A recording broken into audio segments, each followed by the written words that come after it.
5-star international hotel as the expressive arts therapist. So what is expressive art therapist? It is a psychotherapist using different kinds of arts such as drama, dance, singing, music, storytelling, or any kinds of play, any kind of art forms you can think of, imagine of.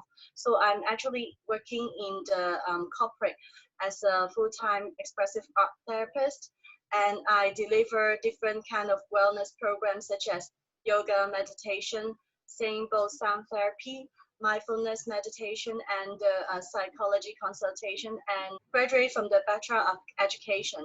And then I go for my further study for the social science in behavioral health. So actually it is the model of studying how people uh, relate to their emotion, mental health, body, mind, spiritual interconnection. And then I further study master degree in expressive arts therapy is what I'm currently doing for my career. They're very envy of me that I'm doing the work I like as a full-time, because many people actually they are not doing what they are dream of or what they want to become. But actually I'm not that lucky one who was like quite having a smooth path. I was graduated as a Bachelor of Education. It prepared me to be a teacher in the future. So actually all my batch of schoolmates in the university, they become a teacher first. But I always know that I don't want to become a teacher since the time in my university after the practicum. After teaching practice in the schools, because I think the education system now in Hong Kong is not that healthy, because it doesn't teach you what is emotional balance, what is the social skills you need when you are going out of the university and face the society and prepare you for work. It doesn't teach you how to invest, make a better investment for your future life. It doesn't teach you how to do a good business. So I'm thinking the education system now actually is not teaching you to be a leader in the world or the society. It's teaching you how to be a servant, to serve this world and to be told what you're told to do in the society. But it's not that ideal for the human development, I think. So actually, after I graduate, I was thinking I don't want to be a teacher. And in my university time, actually, I have a kind of I've been gone through some kind of sickness, and it lasts for maybe 2 years. And I suddenly, after graduation, I decided if am going to die tomorrow, and I'm still not doing what I want to do today, it's a waste of my life. So I decided to be a flight attendant because I want to see the world. I don't want to die in a young age that's only living in Hong Kong, only studying the same school, and never been out of the world and see what's going on in the west, in the west of the world. And so I decided to become a flight attendant. I've been through to 30 cities, and I really enjoyed that 2 years in my life. But during the time when I was a flight attendant, I started to meet different friends all around the world. I met people in New York. I met people in the place I never imagined. I met people in China, India, all around the world, and become friends. And one of the professor, they even teased at me when I was a flight attendant, and then they said, "Oh, my colleagues said that flight attendants are very easy to pursue, and they already been one of my colleagues' wife already. They are thinking like this kind of job is like more disrespectful than the teacher. They see teachers as a very high, having high social status or prestige in their society. But I'm not thinking about that, because many people, they spend the rest of life, they cannot see the world, they cannot see other things. The education system in Hong Kong just too small. What they see is too small, I will say. One of them, the Beijing friend in China, they invited me to a psychotherapy workshops last for 5 days in China. And then I've been gone through a huge transformation of my life, like my personality. I know how my family background affects my behavior and my personality. and which is a kind of obstacle when I am having interpersonal relationship with others. I always is a very naughty kid in school, always got punished by the teacher, always having problems in the relationship with others. So I decided to have a change and change myself and know more about this kind of psychotherapy and psychology. That's why I decided to quit my job as a flight attendant and go back to the university to have a further study to become a psychotherapist. And it is what I really enjoy to do now and will do for the rest of my life, because I find my life passion that is to how I can use my experience before to help people um, gone through their difficult time and help them to live a better life. Boss still will say, because you are very jumpy among the work field, so we can't offer you a really high salary. But I think it's not a disadvantage, because when I interview for other jobs, they will say, oh, I like your background of so different kinds of field, of multi-field, that we can get better used to know how you like interact with other people when you deliver different programs to the different kind of organizations, such as the schools, the NGOs, the non-government organizations, to the hospital, to the corporate. How do you manage to handle different kinds of types of people? And the age range is so wide. Like I work with 3-year-old to 80-year-old. I think that's my life mission also. I believe in that, because when I kind of having sickness in the university, I was thinking about one thing, is that if I'm going to die, I'm going to die with um, some achievement, not the achievement that the social or the world recognize, but like how can I contribute to this world? What is my meaning, my purpose on life? Like um, what is the purpose I'm going in this planet? So that I need to carry it out. What is the universe wants me to do? Maybe I'm talking to wild things, but I believe that every person living on this life is not a coincidence. It is a kind of like you're here because you're meant to be something, meant to be someone. So actually, I have a mission, or I give myself a target, a mission that I need to serve every person who comes to me, no matter the age, no matter their gender, no matter their sex, or gender, no matter their education background, wherever they are. I need to serve them. I need to help them. So that's why I try to work with different kinds of organizations, and I try to be a better me through that. I don't pick my client groups. They pick me because I can work with all of them. So I try to advance my skills and any level to serve these kinds of people. Kind of related, one obstacle challenge is will be my health, I think, at a certain point of time. And then the second one is I think maybe interpersonal relationship, because I was always very bad at any kind of relationship since I was a young kid. I was quite aggressive when I was a kindergarten kid. I will fight my um, classmates, and then I was uh, locked up in a dark room by the kindergarten teacher because being too naughty. And I tried to scratch my kindergarten classmate's face. It was quite horrible at that time. But now I can see that trace back all my past records, because I was born in a very poor family. My parents got divorced, and I was having moved home for 9 times, changed 5 schools when I was young. And I have lots of nightmares of fear inside of myself, which makes me a very angry kid performing, acting out outside. But that was all after I studied psychology. I have known myself so well, and then I changed my behavior, changed my thoughts, my perspective.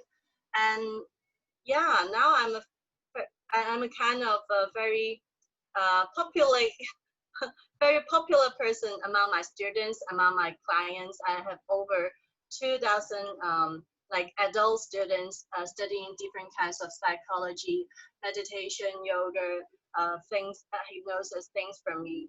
And I was having quite well interpersonal communication and relationship with others. I used almost like 6 years to change myself, my personality, but I really worked very hard on that to try to live a better life and show others how to live a better life themselves. If I can do that, you can do that. When I was a young kid or when I was like teenager, I don't know how to face it. I have such an emotional disorder that I can't have, I can't really handle my emotion. And up to a point that I find that I need to heal myself, otherwise I will be dead. Yeah, I think I have suicidal thoughts during my whole teenagers time, and I try to find some pills, medicine, or method to try to help myself, self-help tools.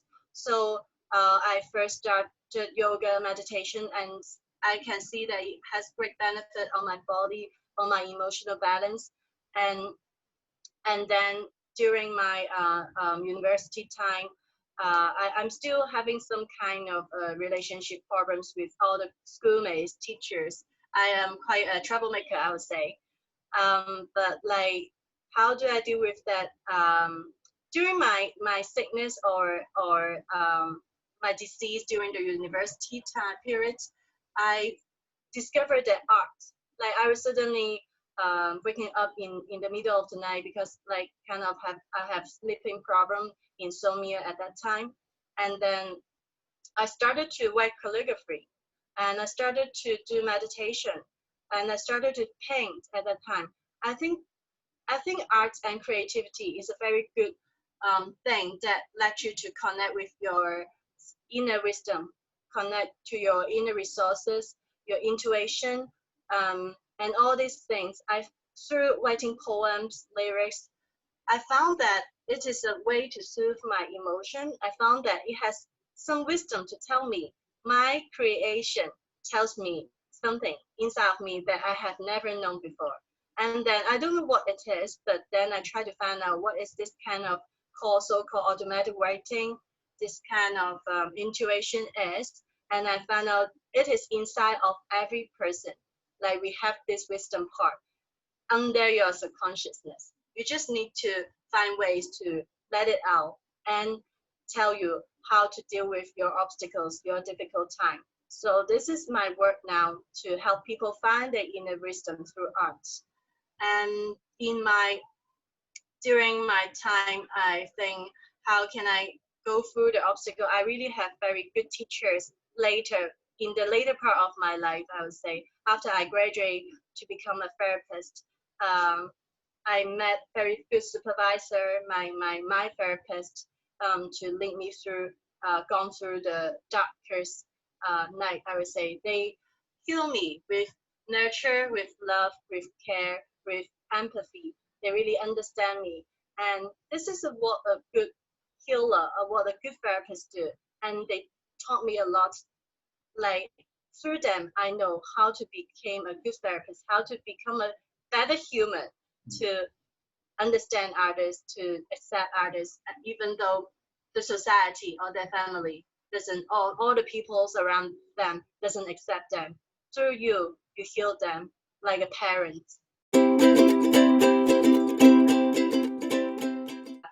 Before, like before we will see each other face to face, we will have lunch, dinner, tea together, and gather together.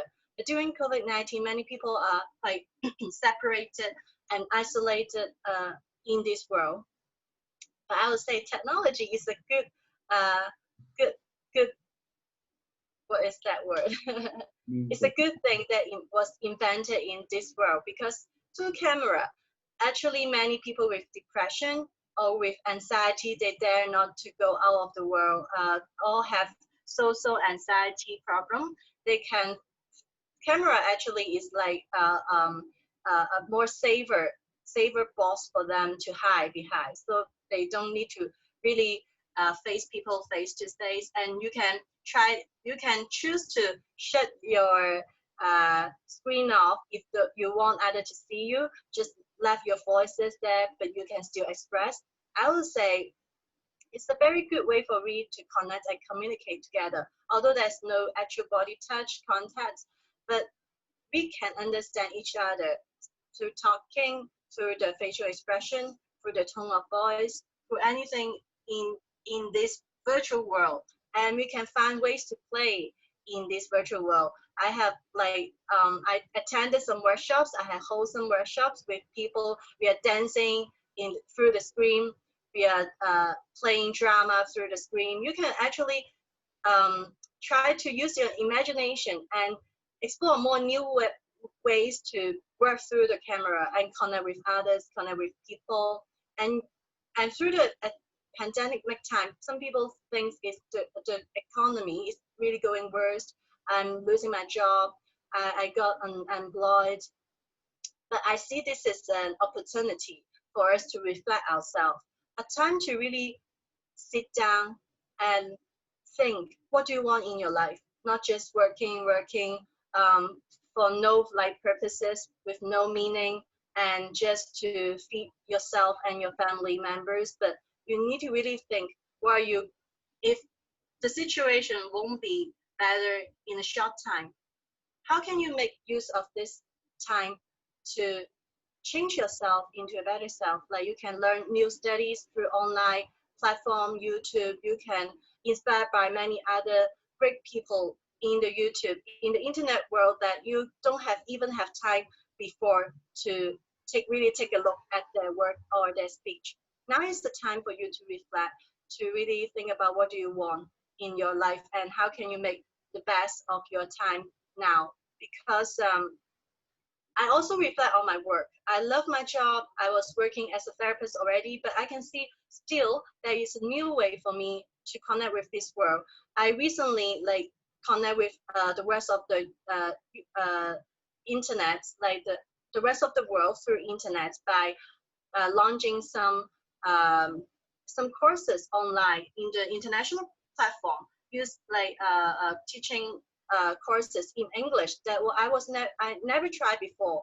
So it's a very good time actually for you to explore new things and new working opportunities, connect with others. I also connect with, is in just 1 month actually, connect with the rest of the China, in other city, the psychiatrists there, the hospital there, to try to see how art therapy can work with them. And I get really good response from these different kinds of organizations and parties telling me that, oh, they're very interested in my work. And yeah, that's a good opportunity as I see and chances. If you see, this is a very interesting story. When one person, he goes to the Africa and see that, oh, there is everybody is not wearing shoes there, and then he think, oh, I cannot sell shoes there because nobody's wearing shoes. But the other person, he goes to Africa, I see, oh, it's a very good chance that because this place nobody wearing shoes, that's why I can sell shoes here. So it's just a matter of thoughts that how is you change your perspective on things. You see the pandemic, the difficult time as opportunities for you to do other things, or for you to explore new opportunities or challenge or learning or anything.